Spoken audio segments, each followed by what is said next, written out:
You are listening to Setting History Straight with Linda Watson. Welcome to our show, and we have Terry Burkhoff with us today. Terry, how are you? Hi, Linda. I'm doing well today. Thank you. And we are going to be covering, or beginning to cover, the book of Jeremiah, which just has so much in it. Before we actually start, though, Terry, I thought we would just cover a little history, because Jeremiah was a prophet to Judah, but he also was a prophet to Israel, which we're going to talk about. But interestingly enough, it says that he began his ministry when it was in the 13th year of Josiah. Now, if you remember Josiah, there had not been another king like him since the time of David, because he went in and he just absolutely took down everything that was pagan, Baal worship, tore down every altar, every image in the entire land of Israel, and then turned in and did a huge Passover. And there was never any other Passover like that in the history of Israel, we're told. I mean, it was just an incredible Passover, and the people turned their hearts back. And Josiah reigned for 31 years. He may have reigned a little longer than that, but we know that it was at least 31 years. And in the 13th year is when Jeremiah started his prophecies. He also wrote the book of Lamentations, and he also wrote, many people don't know this, but he wrote the book of Kings, which is very interesting. So the man was very versed. He was the son of a Levite priest, and he argued with God because he told God that he was young and he couldn't do this. I mean, he said, I'm too young. God told him, I'm going to put the words in your mouth. And he actually said that he touched his mouth. So it's very interesting verses. Right, and it just sort of reminds you of Moses when God had called Moses and said, look, go and do this. And he said, I can't speak. He said, why are you choosing me? He didn't want to do it either. So it's just interesting when you look at the prophets that he's called and the message he wants to deliver. He probably was around 20 years old. He could be much older than that. He would prophesy for almost 40 years in Israel, because we know that there was at least after Josiah died. Now, Josiah died in a battle against Egypt at Megiddo. King of Egypt was Necho, and he had gone to help support Assyria, who was under siege by the people of Babylon, actually Nebuchadnezzar. And so Egypt went to support Assyria, and Josiah went and cut him off before he got to the town that the battle was taking place. It was taking place at a place called Carchemish. And it wound up that Josiah died in that battle, and that the king of Egypt told him, don't get involved in this, because this is really not your concern. It's interesting because I think he was probably defending Israel, because Israel had fallen to Assyria, remember. The story is very interesting. But Necho would eventually go back and finish up the battle with Assyria, and there was a stalemate. Babylon was not able to bring them down at that point, but they did bring them down 4 years later. So on the way back, after Josiah had died, the leaders in Israel got together and they looked at the four sons of Josiah. Well, the first one is not considered, so he must have already passed away. And the second son was Jehoiakim, and he was just evil. So they bypassed him and they gave it to Jehoahaz. Jehoahaz was in place when Necho came back. At that point, Judah was under the control of Egypt. They were technically under the control of Egypt, and Assyria had not fallen at that point, and the Babylonians hadn't came in at that point. So when Necho came back, he said, I don't know why you put this son in charge, because you bypassed Jehoiakim. And so he takes him out, Jehoahaz, and brings him into prison and puts Jehoiakim in place. Now, Jehoiakim, the Talmud talks about the history on him, how he was such an evil king. It's hard to believe that these boys were so evil when their daddy was such a righteous man. But that's exactly what was going on. So Jehoiakim actually was having relations with his mother, Talmud says, and his daughter-in-law. He was truly wicked. Wow. And there was innocent bloodshed throughout the land by him. And he reigned for 10 years, at least 10 years. And then when he died, the throne went to his son, and his son stayed on the throne for like 3 months. the throne was then given to Zedekiah, and you know that Judah was taken down under Zedekiah. At that point, that's when Nebuchadnezzar came in, right? And he took down and burned the temple and under Zedekiah, and we know the story about how Zedekiah tried to escape. He was caught, brought back. He went as far as Jericho, was caught, brought back. And so Jeremiah lived through this entire time period, which must have been a terrible time in Israel, to go from having such a wonderful king, Josiah, serving God in every form and fashion, taking down all idols, implementing Passover and the holy days, to 3 or 4 of the most wicked kings that Judah ever saw. And so that's the history. Before we actually start the book of Jeremiah, I thought we'd cover that history so people would know it. If Jeremiah had started his ministry at a young age, let's say 20, he would have been almost 60 by the time Judah had fallen. So he would be an old man. Linda, it's interesting because if you kind of fast forward and compare to today and you look over 30 or 40 years of what has happened within this nation, you would see the same thing. You know, we've had good leaders and then we've had really wicked and evil leaders, and you see what has happened to this nation as a result of it. Yes. And, you know, we struggle with this constantly for many, many centuries. Right. So let's go ahead and pick up in Jeremiah 1. The first thing, Terry, because the first thing the Father tells you in Jeremiah, verse 5, is that he predestined Jeremiah, did he not? He sure did. And that just is very interesting when you think about what the Father has done. If he did it for Jeremiah, is it not that he's done it for the rest of us as well? Yes. So let's go ahead and read Jeremiah 1, verse 5.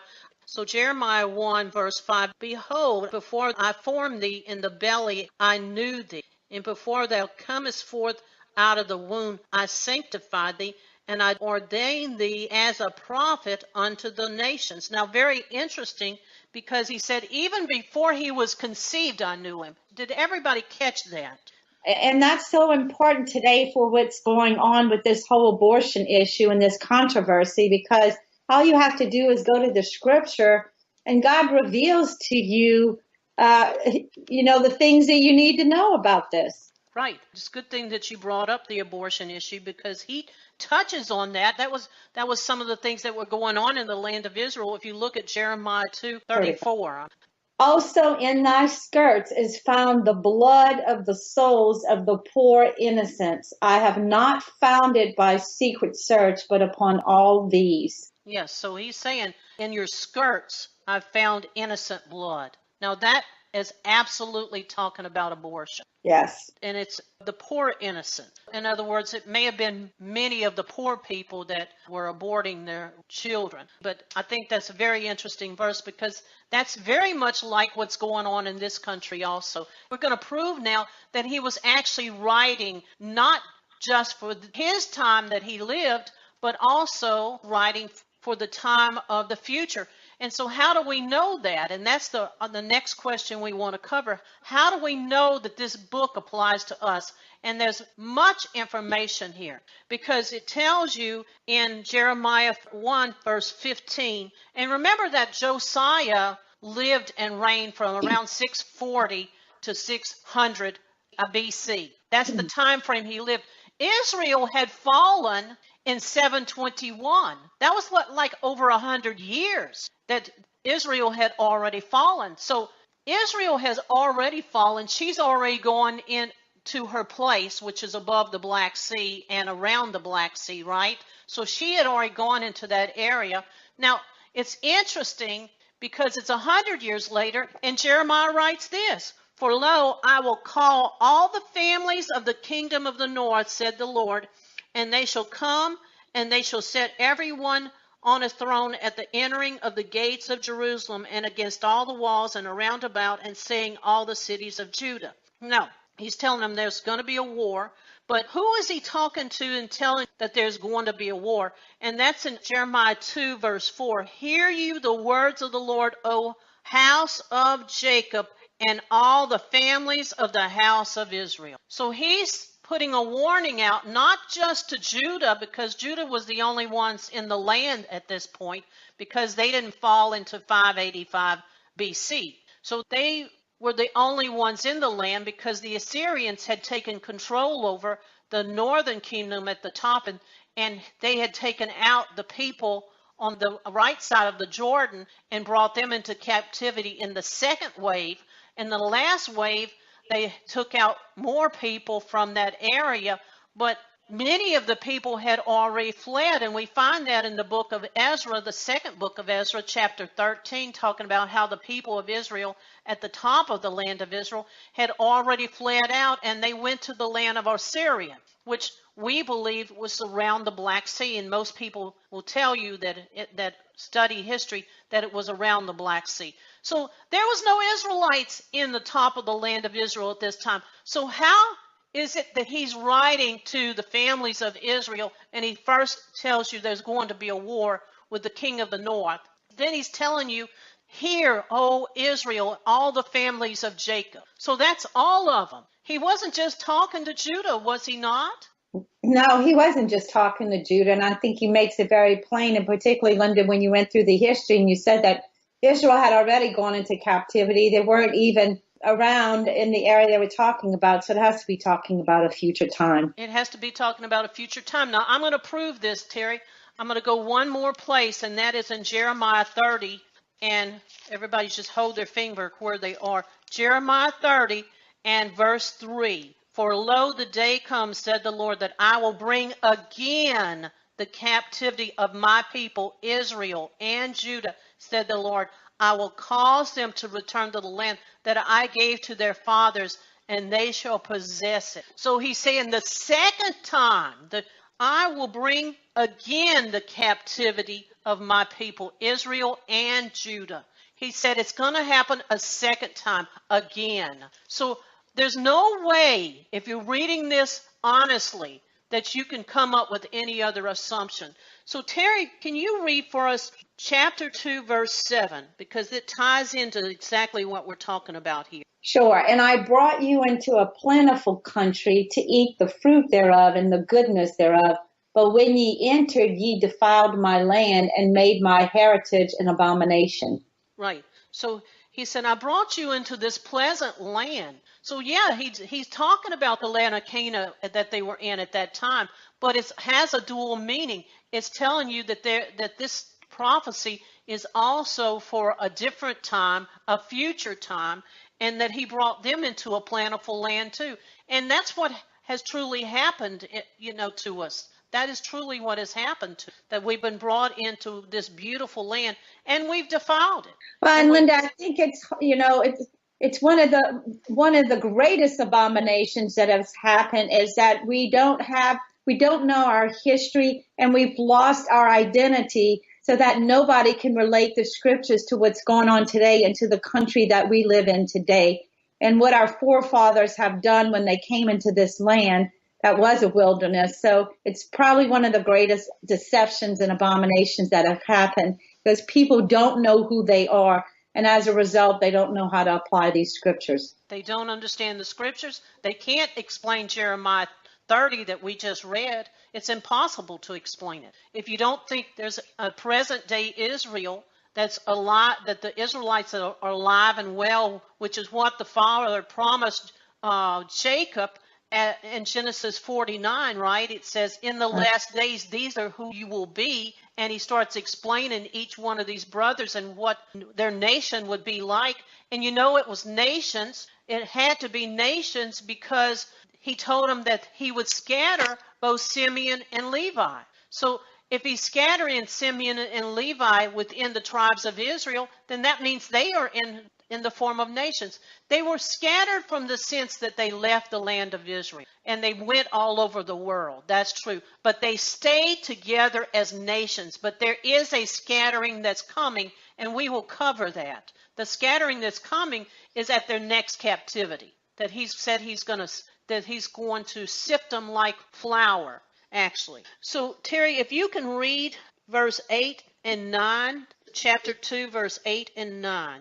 Okay, the priest said not, where is the Lord? And they that handle the law knew me not. The pastors also transgressed against me, and the prophets prophesied by Baal, and walked after things that do not profit. But I think it's interesting that it says that the ones who handled the law knew me not, and that the pastors transgressed against me. And he's talking about, I mean, if you apply it to today and you look at all the things that we've been covering to scriptures to prove that this has a dual application, then it has to be talking about the prophets and the pastors today that are not teaching and feeding their flock appropriately, and looking at these scriptures that warn the people of what's going to become and asking them to repent and turn back to the Father. Yes. So instead, they're defiling, they're transgressing. And, interesting, and we didn't say this, the scripture says, they that handle the law. And so that's the people that actually teach that you keep the laws. Right. He's not pleased with many of them either. Exactly. Verse 9. Wherefore I will yet plead with you, said the Lord, and with your children's children will I plead. Now, let's stop right there, because that is a absolute critical verse to prove the point that this is not for these people that's living in the land of Israel at that time, which is right before the fall of Judah, right? It wasn't talking to them. He said, I'm going to plead with your children's children. That's your descendants. He said, in a future time, I'm going to plead with your children's children. So how does that happen, Terry? If we think that it all was said and done when they had the two captivities, the captivity of Israel, the captivity of Judah, and now those books have been fulfilled and they're done, how can that be when he tells you, I'm going to plead with your descendants? Right. And he is only saying your children, your children's children. So that goes out throughout generations. And it's very interesting because in verse 19, we're going right through these books and we're hitting the high points, right? And he says, thy own wickedness shall correct thee, and thy backsliding shall reprove thee. Because these people were continually backsliding. Under Josiah, they were keeping the law. They were going to Passover. They were keeping the law. It was peace in the land. It was a wonderful time to be in the land of Israel. And you go back through history and you see that there was a constant revival going on and off. It was under Hezekiah. You had many other the kings of Judah were actually considered righteous. Many of them would not tear down the churches of Baal. They allowed the people to still worship Baal in their land. So they didn't tear those down. But many of those kings, actually were considered righteous. When you start reading through the kings of Judah, many of them were considered righteous. And they tried to rule in a righteous way, but they didn't have their whole heart in it. And so he's telling you that you've constantly backslid. Then he goes on and he says, and see that evil thing and bitter that thou hast forsaken the Lord thy God. Now, if that has not happened in this land, I don't know how it could be described as any other way for this country, because nobody wants to talk about God in this country. And I will tell you that the pastors have ruined it for them, because they taught in such a form, in such a way, that people have been turned off by their teaching. Right. And Linda, if they attempt to talk about God, they're shot down right away. And they're persecuted. I mean, if you try to bring up God, you try to bring up anything in the school system today, I mean, you will get persecuted. And Terry, can you read verse 20 for us? For of old time I have broken thy yoke and burst thy bands, and thou saidst, I will not transgress, when upon every high hill and under every green tree thou wanderest, playing the harlot. Very interesting, because the green tree that he's talking about here, I'm telling you, is the Christmas tree, because they were celebrating Christmas just like they did in this land. This is a reference.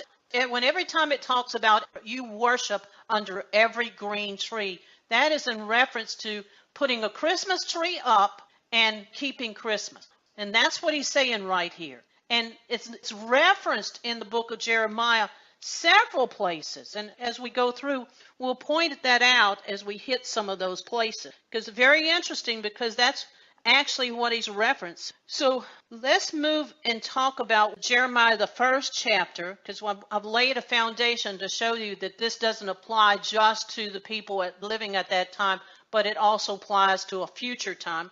But there was a purpose that Jeremiah had. He was given a commission. And so I'm going to read this. This is in Jeremiah 1 and verse 10.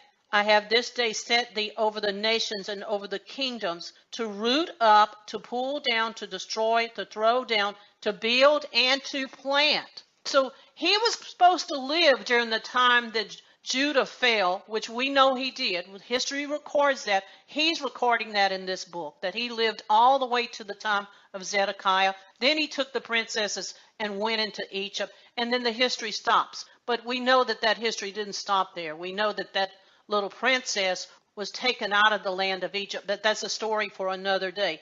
But he was told he would not just tear down a nation, but he would plant a nation, because Zedekiah lost all of his sons. He was brought into prison by Nebuchadnezzar, right?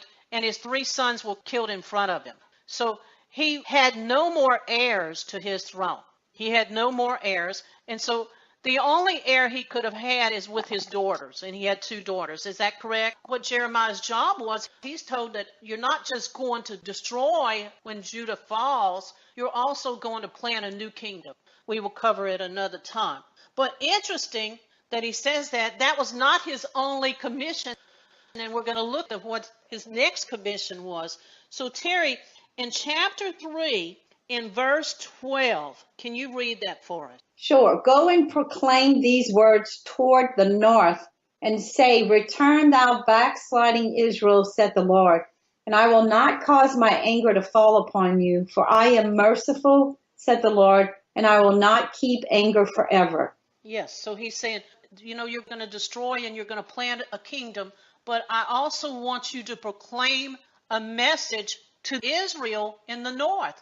Well, that's because Israel had already gone into captivity, remember?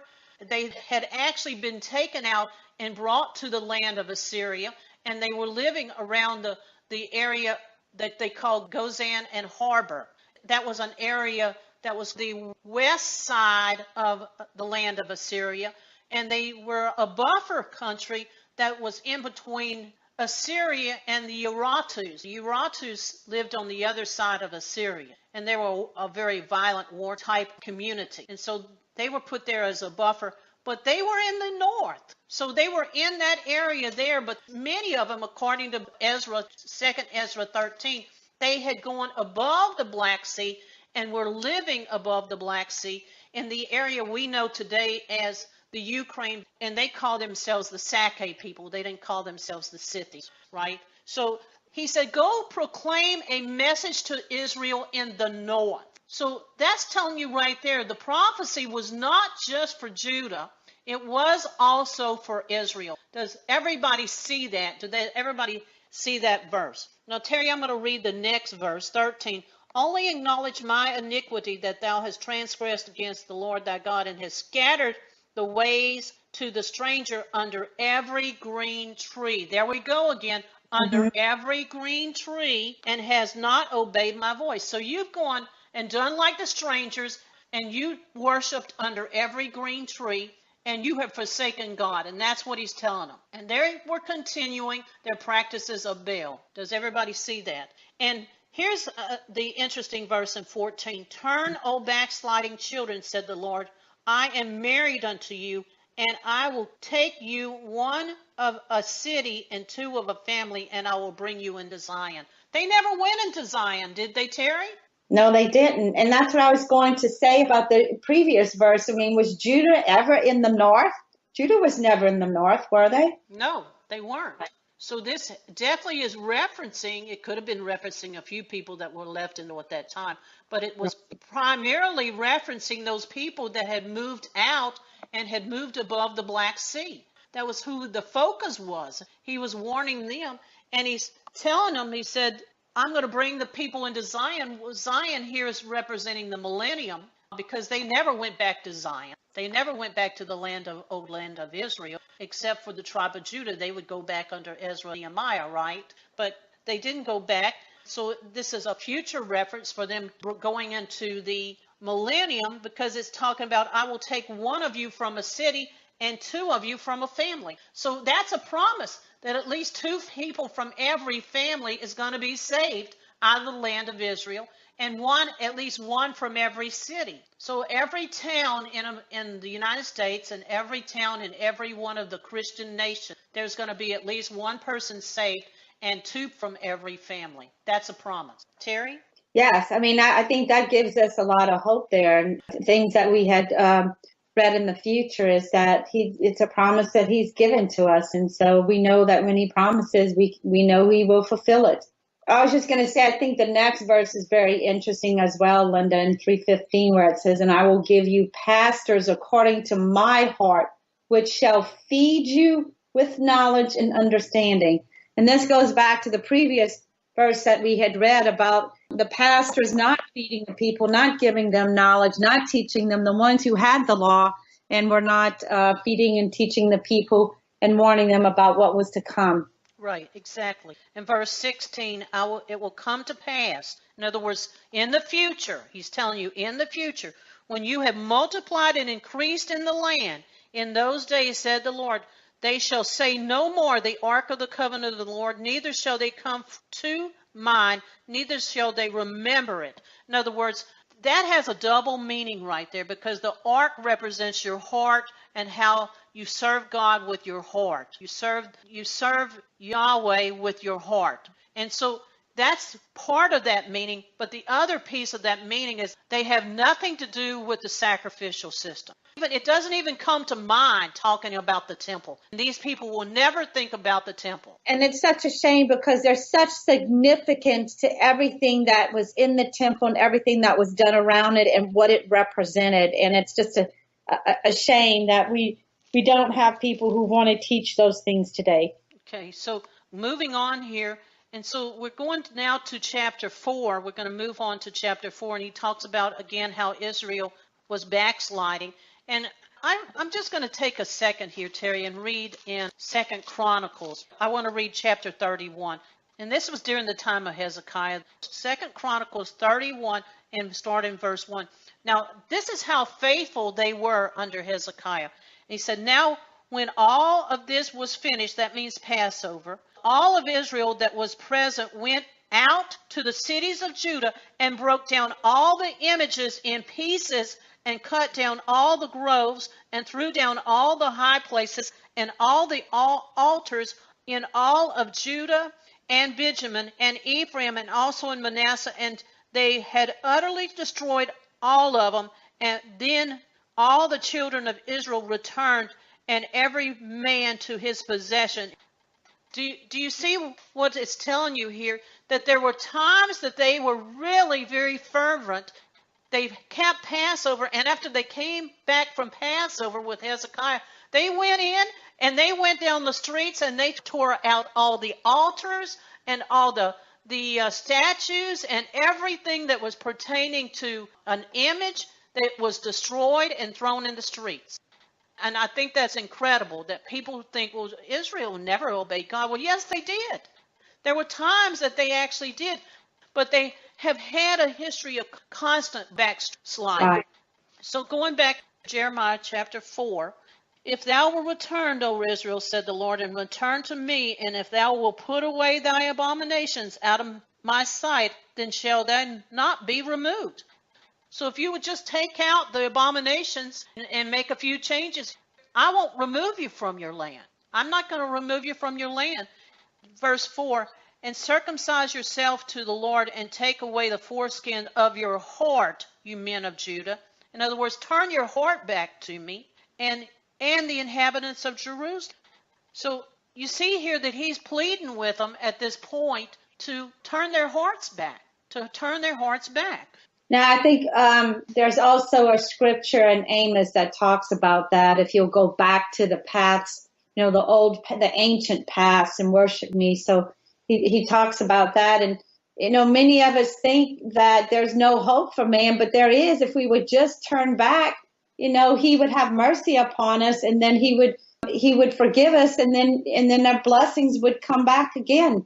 Yes. So if you will read verse 6 and verse 13, Terry, in chapter 4. Okay, Jeremiah 4, verse 6. Set up the standard towards Zion, retire, stay not, for I will bring evil from the north and a great destruction. Okay, so he keeps talking about, I will bring evil from the north. So these countries that are going to come against Israel at the last days will also be countries from the north. And he defines who they are going to be. He actually tells you who they're going to be. I'm just going to take a second here, and I'm going to flip to Jeremiah 25. And in Jeremiah 25, I'm just going to reference these things real quickly. It says in verse 12, it says, I will punish the king of Babylon and all the nations. And then he starts listening. He starts saying, I'm going to have them drink of the cup of my fury in verse 15. And then he starts listing them in verse 19. He says, Pharaoh, the king of Egypt, and then the mingled people in the land of Ur, and then the Philistines, and then Ascalon, and Ekron, and Ashdod, and Edom, and Moab, and the children of Ammon, and the kings of Tyre, and the kings of Zidon, and some of the kings in the islands that are beyond the sea, and Denton, and Tema. That Tema would be Turkey, by the way, and Buz, and all the other outmost corners. Then the kings of Arabia, and all the kings of the mingled people that dwell in the desert, and all the kings of Zambia, and all the kings of Elam, and all the kings of the Medes. And now he gets to verse 26, and he says, these are all the kings that I'm considering as part of kings of the north. That's what he's telling you. And he says, all of the kings of the north, far and near, one with another, all the kingdoms of the world. So he's telling you that all the nations of the world make up the kings of the north. All the nations of the world make up the kings of the north. And they're going to come against the nations that are the Christian nations that we know today as mainly America, Canada, most of Europe, some of the parts in the Middle East, New Zealand, Australia, Ireland, the Scandinavian countries, Scotland. That is considered the Christian nations today. Those are the people that came out of Western Europe and pushed themselves into all those areas, if you remember. And those people are going to be the people that these kings come against in the future, their descendants. Now, how do we know that? Is there any more proof? And there is in Jeremiah 9. So let's go to Jeremiah 9, verse 25 and 26. Sure. Behold, the days come, said the Lord, that I will punish all them which are circumcised with the uncircumcised. Okay, let's just stop there. He's going to even tell you who is circumcised and who isn't. So he's going to give you some examples, but he's telling you that all the kingdoms of the world that are uncircumcised are going to come against Israel. And here's your proof. He said, the uncircumcised will come against the circumcised, and the circumcised are the people that we know as Israel. Okay, and so here's your proof. Go ahead, 26. Egypt and Judah and Edom and the children of Ammon and Moab and all that are in the utmost corners that dwell in the wilderness. For all these nations are uncircumcised, and all the house of Israel are uncircumcised in the heart. Right. They're the circumcised people, right? But they're uncircumcised in the heart. Right. So he's telling you right here that this is the same thing that many people hear about, that there's a battle going to take place between Esau and Jacob. And it's going to be a worldwide battle. So when people start telling you, well, it's just going to be battles in the Middle East, that is not what the Bible is talking about at all. This never got fulfilled in the time of the captivity of Judah and Israel. It never got fulfilled then. You didn't have all the kingdoms of the world coming against Israel and Judah at the time that they went into captivity. They were taken down by specific companies of people. The Assyrians took down Israel, and Judah was taken down by Babylon. They weren't taken down by all the nations of the world. This has not been fulfilled yet. Does everybody see this? This has not been fulfilled yet. And you can't get around these verses because they haven't been fulfilled. Terry, we're going to go back to Jeremiah 4 now. We were talking about which countries actually come against Israel, right? We are actually talking about that. And we mentioned that in Jeremiah 4, verse 6, right? But it also is mentioned in verse 13. Behold, he shall come up as clouds, and his chariot shall be as a whirlwind. His horses are swifter than eagles. Woe unto us, for we are spoiled. Okay, so very interesting, because he's saying they're going to come on your land like a cloud. Now, does that remind you of anything else in Scripture. And if you've read Ezekiel 38 should be jumping off the page at this point, because he said, I'm going to cover your land like a cloud with all of these nations of the earth that come against you. They're going to be like a huge cloud that comes over your land. There's going to be so many of them. And that's covered in Ezekiel 38, when it talks about the Gog and Magog and Persia and many of the other nations that come together, and they come against the unwalled cities of Israel. That's what it's referencing. It's referencing the battle that goes on in the unwalled cities of Israel, and it says they're going to cover your land when they come to your land like a cloud. There's so many of them.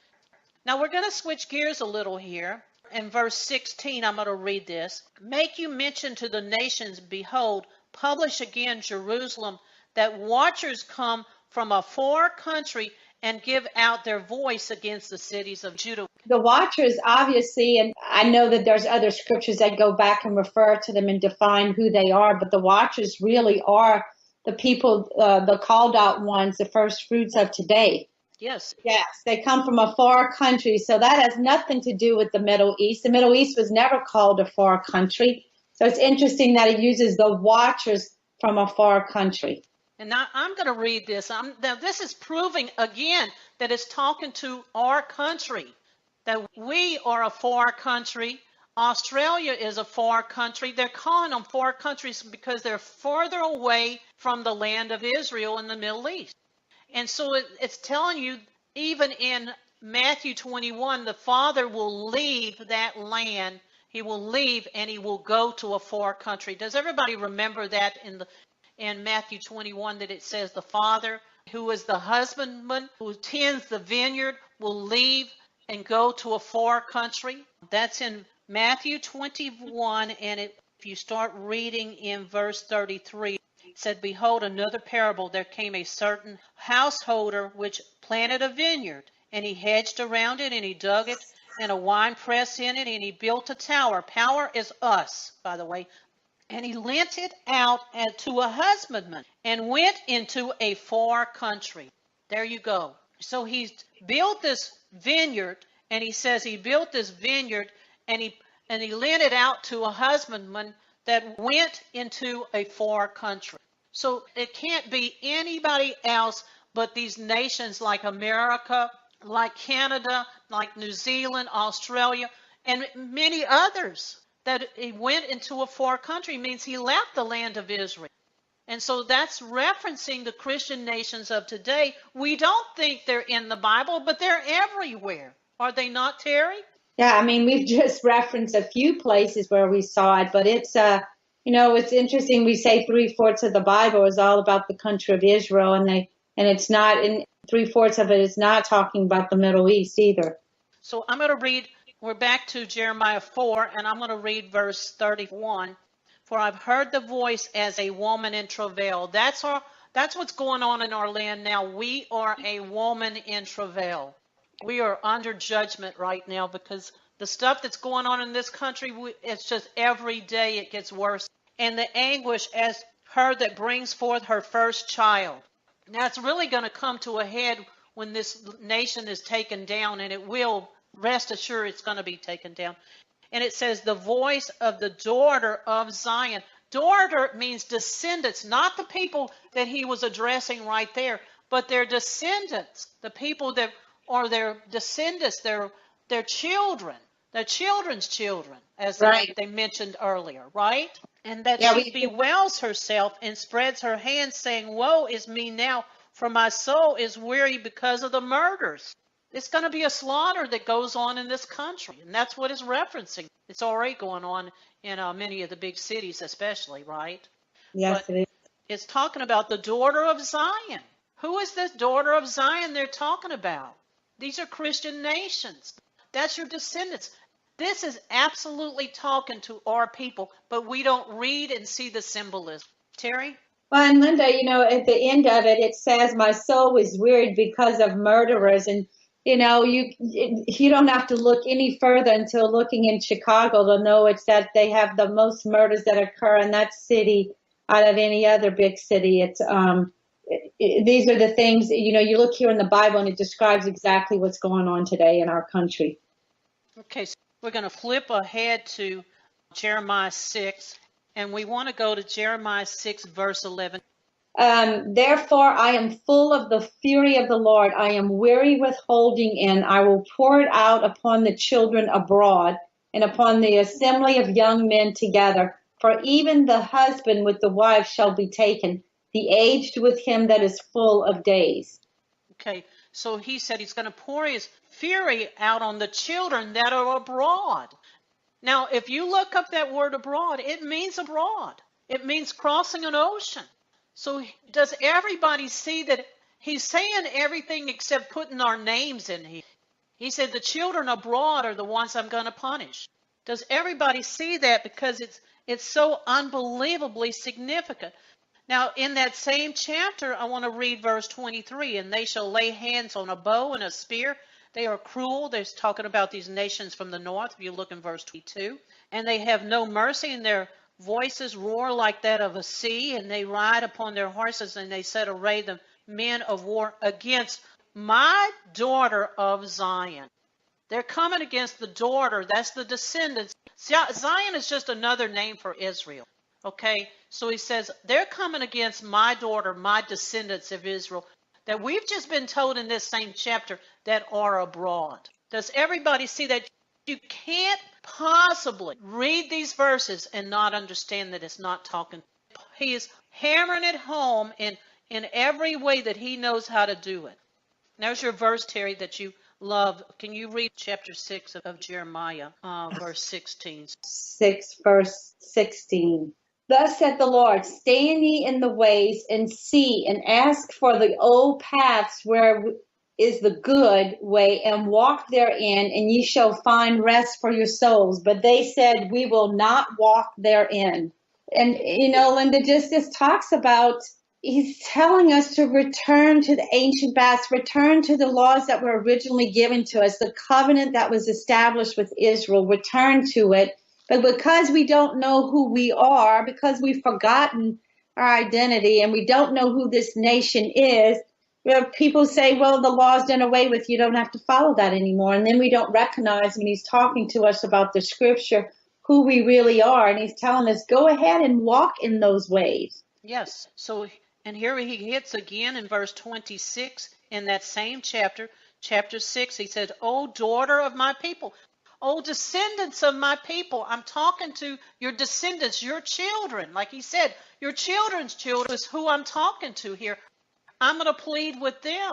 Because he says, O daughter of my people, gird up with sackcloth and wallow thyself in ashes. Make thee mourning as for an only child. Bitter lamentations, for the spoilers shall come on you suddenly. And so here it is, referencing the same thing, that it's the daughter of my people. He's talking to the descendants of the people that were living in the land at that time. And you can't make it say anything that it's not saying. So he's talking to, I believe, the people at this time, because I think that's when these verses are going to be fulfilled in our lifetime. Because many of the prophecies are beginning to come true now, and we can see that. But he references over and over again the daughter of my people, the daughter of my people, over and over again. Well, and Linda, in verse 27, remember we were talking about who the watchers were in the tower? Yes. It says, I have set thee for a tower and a fortress among my people, that thou may know and try their ways. Unbelievable, because he's really talking to us. Yes, he is. And that he's really saying that you're going to blow a trumpet, the sound of a trumpet, but they will not hearken. He said, my watchmen are trying to tell the people, my watchmen are telling them, but they're not hearkening. Right. So now, there's a verse that's critical that we need to read, and that is in Jeremiah 8, verse 19, and it says, behold, the voice of the cry of the daughter of my people, because they dwell in a far country. Here we go. They're in a far country. They're away from the Middle East. And the term, the daughter of my people, again, here's the children's children again he's talking about in the far country. And then he says something interesting. He says, is not the Lord in Zion? In other words, am I not here among you? Am I not here that you can't call out to me? And he says, is not her king in her? Because he's dwelling among his people. Israel needs to understand that he dwells among him and he is their king. And it goes on in verse 20 because he really is laying the hammer down here. He says, the harvest is past, the summer is ended, and we are not saved. So in other words, my people, we've sent the message out, and the people are not listening. The people are not listening. There's no harvest going on. Harvest meaning people turning their hearts back to God. And then it goes, for the hurt of the daughter of my people am I hurt. I am black, and astonishment has taken hold on me. And he goes over and over and over and talks about the daughter of my people. How in the world do we read this Bible and not see that it applies to us? I don't understand how people today in all of these churches that keep the Sabbath and keep the holy days cannot read this and see that it applies. It's just beyond me because it's so absolutely direct. Now, Terry, we want to go to and cover Jeremiah, part of Jeremiah 15, do we not? And Yes. we're going to cover, if you will read Jeremiah 15, verse 11, and then we want to come back down to verse 19 through 21. If you'll read all of that. The Lord said, verily, it shall be well with thy remnant. Verily, I will cause the enemy to entreat thee well in the time of evil and in the time of affliction. So I think this is so important because now he's telling you he has a remnant. That's some people that are in the land that have their heart turned back, that want to serve him. That is that remnant, right? And he's telling you that I will cause in that day the enemy, when it comes in, I'm going to have them treat you well. If you still remain in the land, verily I will cause the enemy to entreat thee well in the time of evil, at the time of the affliction. You're going to be treated well because I'm going to put protection around you.